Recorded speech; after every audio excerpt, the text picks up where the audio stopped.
Okay, guys, welcome back. So let's take a quick look at where we're at now in the textbook. We've been working on the factor theorem here on page 77. So this will be a very broad overview of what we're doing, where we're going. Just during this video, we're going to look at question 4, example 4, before we talk about example 5, because in particular it has unit and negative unit roots 1 and -1, and then we look at the strategies in the calculator for example 3. Then we carry out each and every example, or at least discuss each and every exercise. I meant at the end of that chapter. Then we'll move on to looking at graphs of cubics. We've been doing a bit of that already anyway. What does it mean to have a double root? What does it mean to have only one root? And then various transformations of the function, where you have a negation here, you have a dilation here. We looked at that already, and on into higher order functions. We'll be discussing properties like just very loosely turning points, and what properties can you expect from the various functions. And we'll be looking at a thing called maximum number of roots and maximum number of turning points, because these can degenerate and like in a cube, and you don't have any turning point. Okay, so there's plenty of fun and games in there for us. And then we'll go on and we'll do plenty of the exercises to try and consolidate where we're at, and then look at some sort of a topic review. So I'll give you plenty of hand with the problem solving from there. Okay, so let's get down to today's lesson.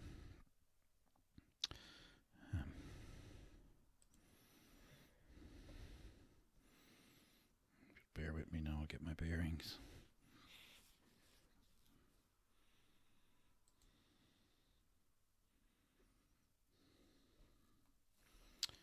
So, yeah, I said I'd do example 4 first. So, before we go into trial and error with the calculator looking for roots, it's always a good idea to check whether 1 or -1 is a root. And we look at the odd functions coefficients with a view to thinking, what will they be worth if x is 1? We consider the x equals 1 case, which is -20. And then the even powers, and remember this is x to the 0, which is even, is 24 take 4, which is 20.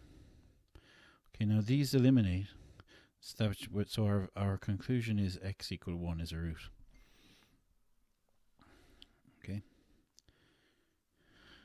we discussed that, and I've just explained it as well. So now we use the factor theorem. Well, we don't really, unless they make us to use it, solve this equation. So we're not going to use the factor theorem. We're going to use long division. Oh, sorry, we are. We're going to conclude that x -1 is a factor. Yeah? And then we're going to do polynomial division. So we're going to carry out the division, this divided by this. There's several different strategies here for us. By far the fastest and most powerful is synthetic division. The only limitation is that the dividend must be linear. Okay, which it is. It's not an x squared or an x cubed. And if that is happening, you can still go with the determined coefficients method, or you can go with the long division method.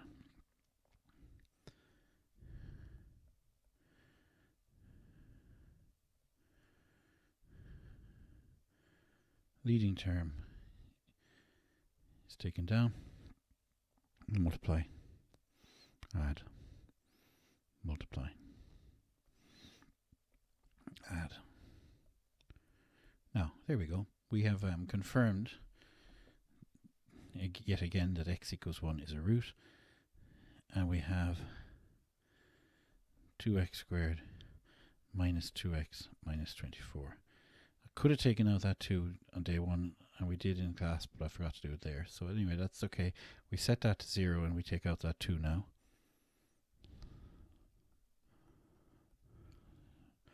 It's negative, so it's a mixed signs in the factors, and of course mixed sign in the roots. Two numbers with a gap of 1, 4 and 3. Multiply to 12, and the larger cross product has a sign of minus.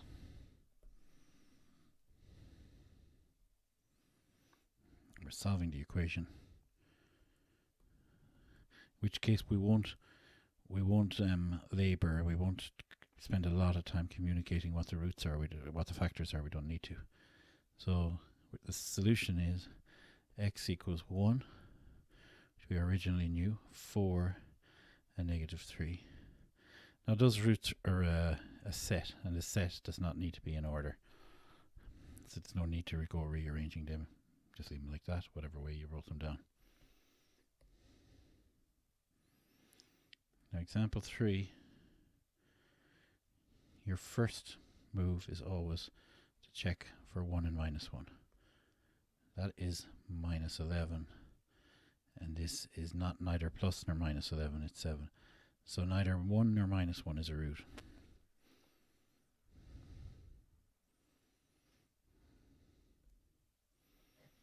So we're going to use a calculator.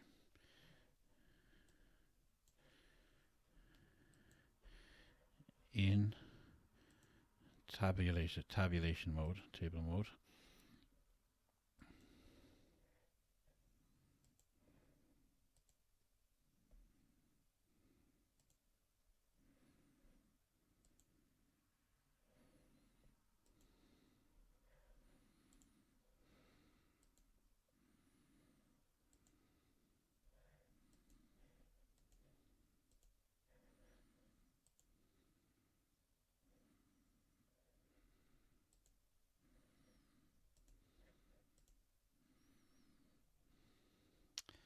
Now we'll run from minus 6 to plus 6, because the roots must be factors of 6.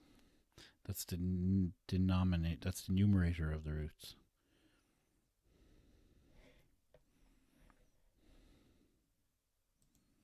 So we'll start at minus 6.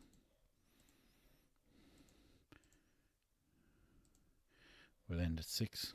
You could put in minus 10 and 10 there. You can't make it unlimited because your calculator has only so much memory. And we'll step by 1. Or will we? We might step by a half, which is 1 over 2. Because of that 2. A quick way to put that in is 0.5. That way we could end up stumbling on all 3 roots without any synthetic division.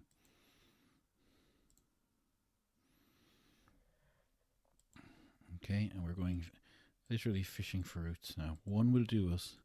Anything else would be a bonus. So I have minus 3, a half, and 2.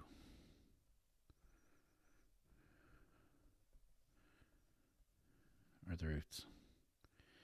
Let's see, they asked us to factorize it. So the minus 3 is worth x plus 3 according to the factor theorem. The half is 2x minus 1 according to the factor theorem, and the 2 is x minus 2. Remember, if 2 is a root, which it is, then x minus 2 is a factor.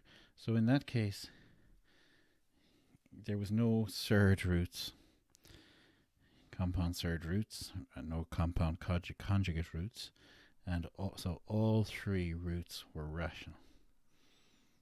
And all 3 factors were rational. If they weren't, then you would only you'd end up with a prime quadratic. It's this extraordinary theory of polynomials. It's really amazing that they can all be factorized into quadratics and linears. There's no cubic ever left unfactorized. It's incredible. And that's to do with this fact that there's always, if it has integer coefficients, this is always rational, this root.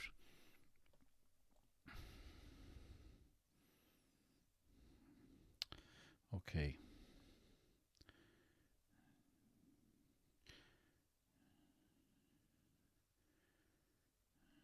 right section even? Yes, I am. So to show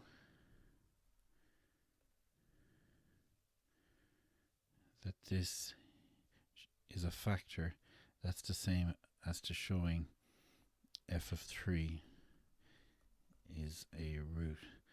Now it didn't tell us to use the factor theorem, so you can go with 3 squared minus 8 times 3 plus 15, or you could go with synthetic division, or long division if you like.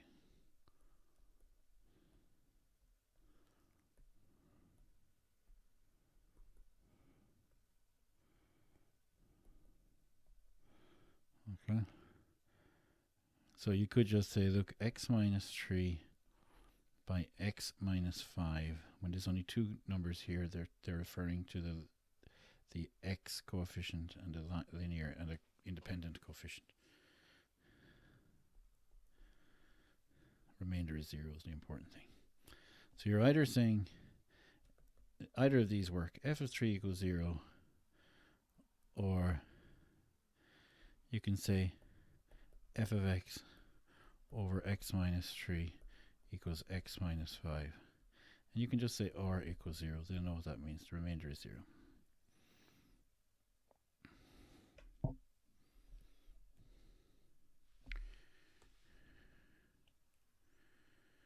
So we have a very quick way of showing. So we want to show that f of 1 equals 0.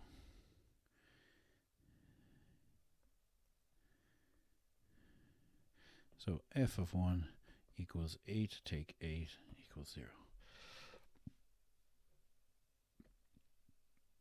So that's the converse factor theorem.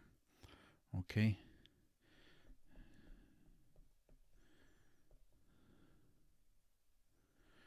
Implied that f of 1 was equal to 0, which has been shown, which is true.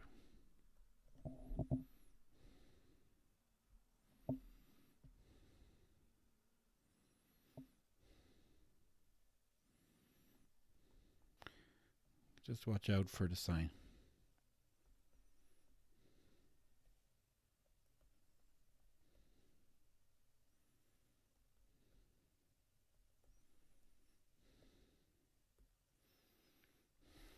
Now, because of the signs of the coefficients, you know, which exact terms, numerical terms, end up being negative can just vary completely randomly.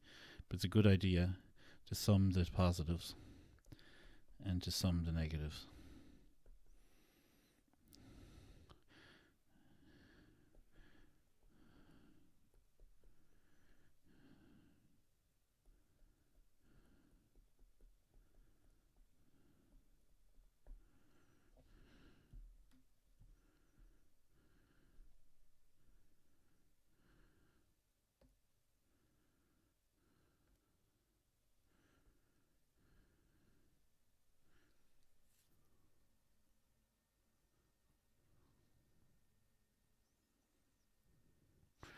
Okay, we can fill in 2 and we get a whole pile of numbers. But I'm just letting you know that you do have the option to show the remainder is 0. That's just directly showing that it's a factor without using the factor theorem.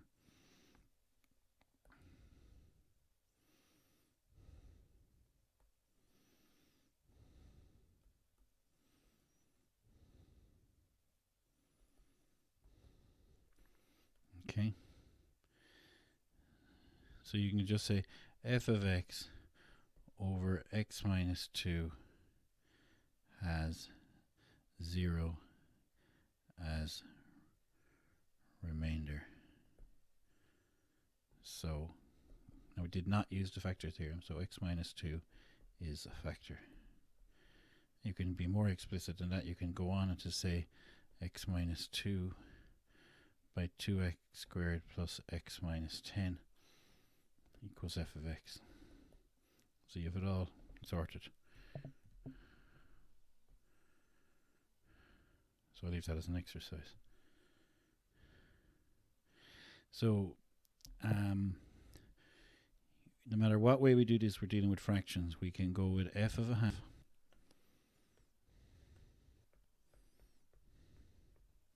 and sub it in across. So you get a quarter plus 7 quarters plus 4 quarters minus 12 quarters, which is 3 take 3. And honestly, that took too long as far as I'm concerned. That's just too much effort. Too much taking equivalent fractions with common denominator 4. It's a mess. Much quicker to go with synthetic division.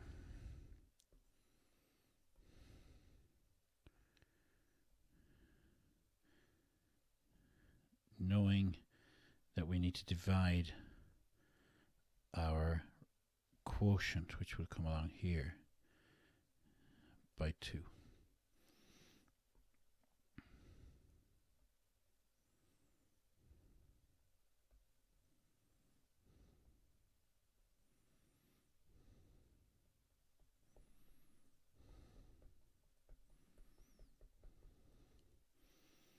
Okay, and that factorizes further.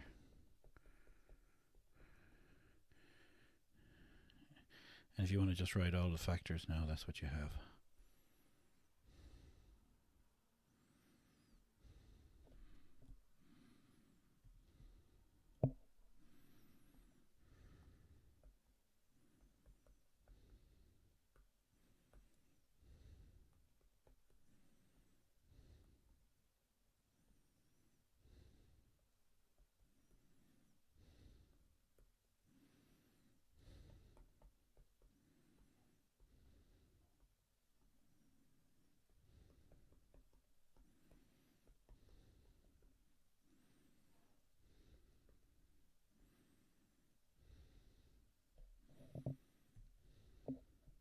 So at least now we've got some letters and some proper kind of a decent question, which allows us to think. So we're just basically saying f of 1 equals 0. So we do our odds and our evens. You don't have to do it here, but it's just a good habit. Well, look at that. That's 0, which means this is 0.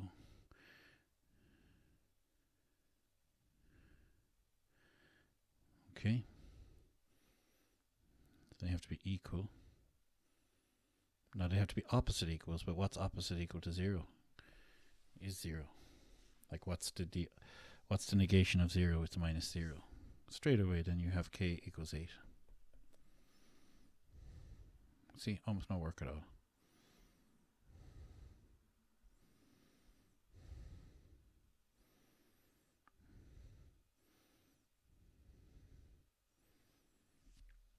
So that's the power of knowing that 1 as root implies that the sum of odd coefficients equals minus the sum of the even coefficients. Now that's written very, very loosely there. Let's say when we're going with this standard form, it implies that a plus c equals minus b plus d. If that's true, 1 is a root.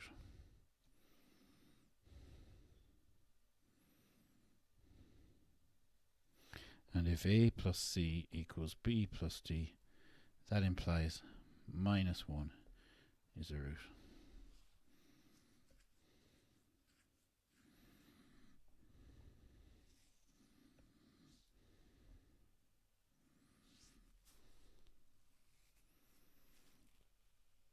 So let's use synthetic division just to show you. Yes, you can use substitution. Not put in f of minus 2. Minus 8. 6 fourths.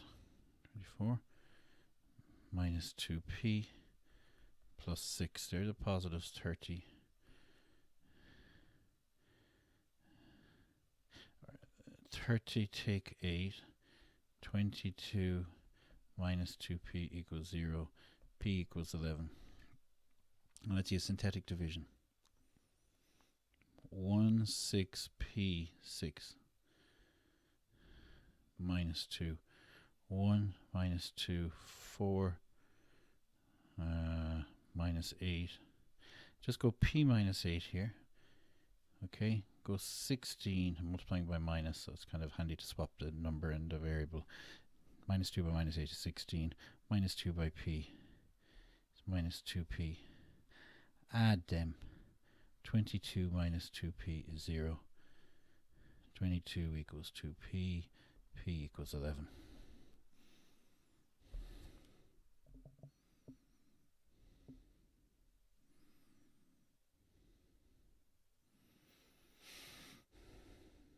So in this case, division is the way to go because you'll already have the other two factors.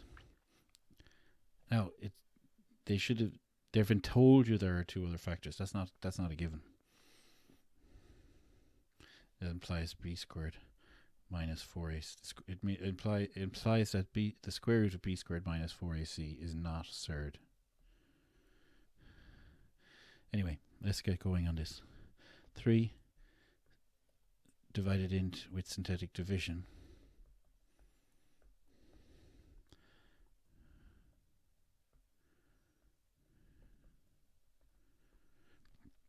So we have x squared plus x take 2, factorizing x, 2 and 1 anyway.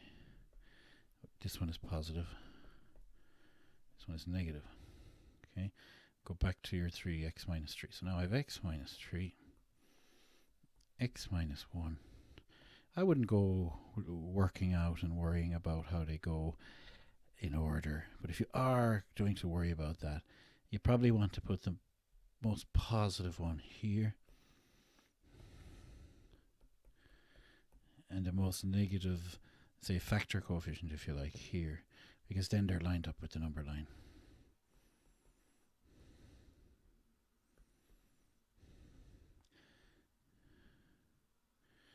And we can say that this root is associated with that, etc.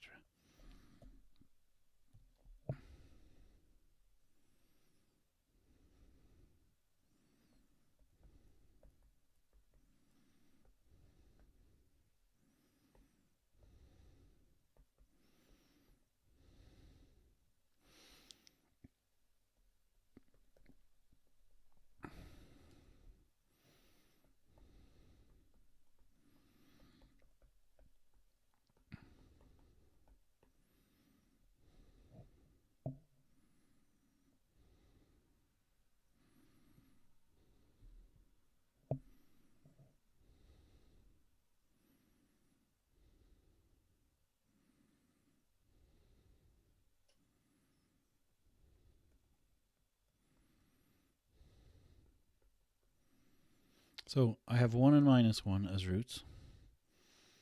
And when I add the last root, I get minus 4.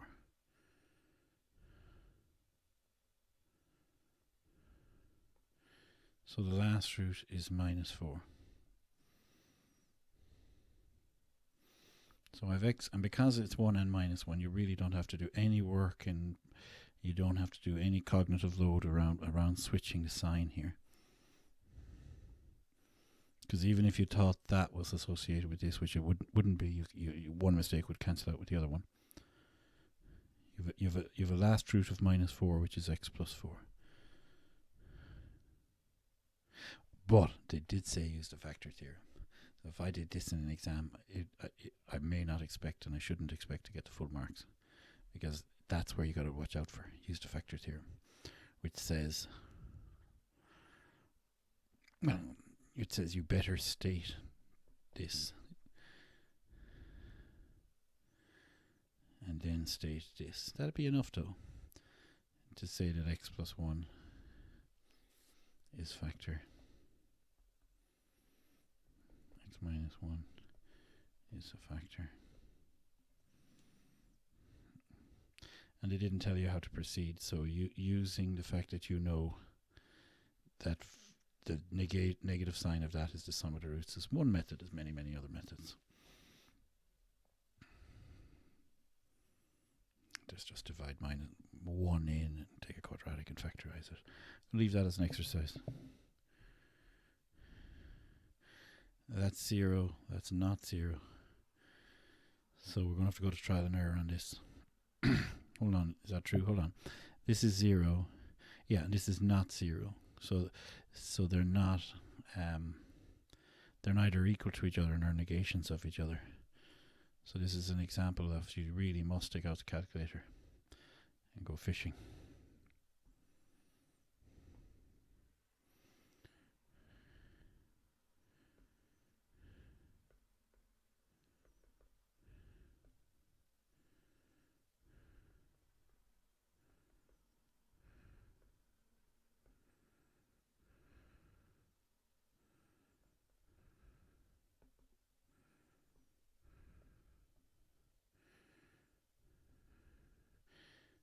So I'll start at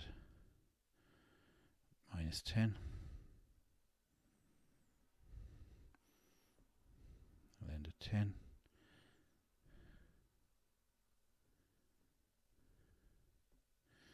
And I'll step at 1. Because this is 1.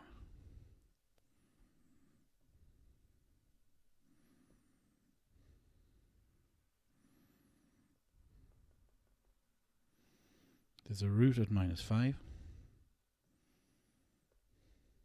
There's a root at minus 3.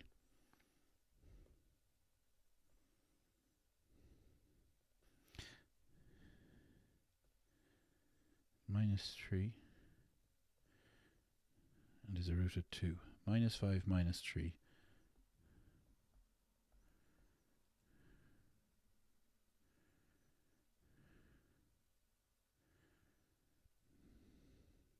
Okay, you could go and divide in one of them and get, to be honest, this is you know, the video is going to get too long if I do that. That's 0 and that's 0. So 1 minus 1. And now see, can you work out the third number? It is literally, isn't it? Because they cancel when you add them. This minus is supposed to be part of adding them up. So isn't it that number there is the third root?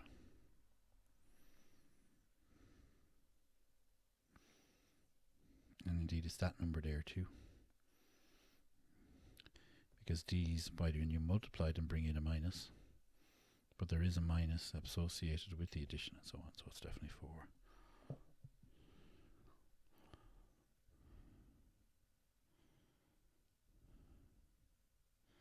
Leave it as an exercise. Exercise. Let's have a look at it. Let's do synthetic division. Find A and hence find the other two. Okay, it's really easy. We've minus 2 going into 1A minus 1 minus 2. I left a very shallow divide well here, but we'll get through it. Minus 2A, am I right here? Minus 2 by 1 is minus 2. A minus 2. Multiply that by minus 2, you get 4 minus 2A. Add them, you get 3 minus 2A. Multiply by minus 2A, you get 4A. I'm doing minus 2 by minus 2A to get 4A minus 6. Add them, and you set to 0. 4A minus 8 equals 0. Divide across by 4. A minus 2 equals 0. A equals 2. Okay. Now A equals 2 allows me to say this is 1, 0, and 3 take 4. So this is x squared minus 1, which is the difference of 2 squares.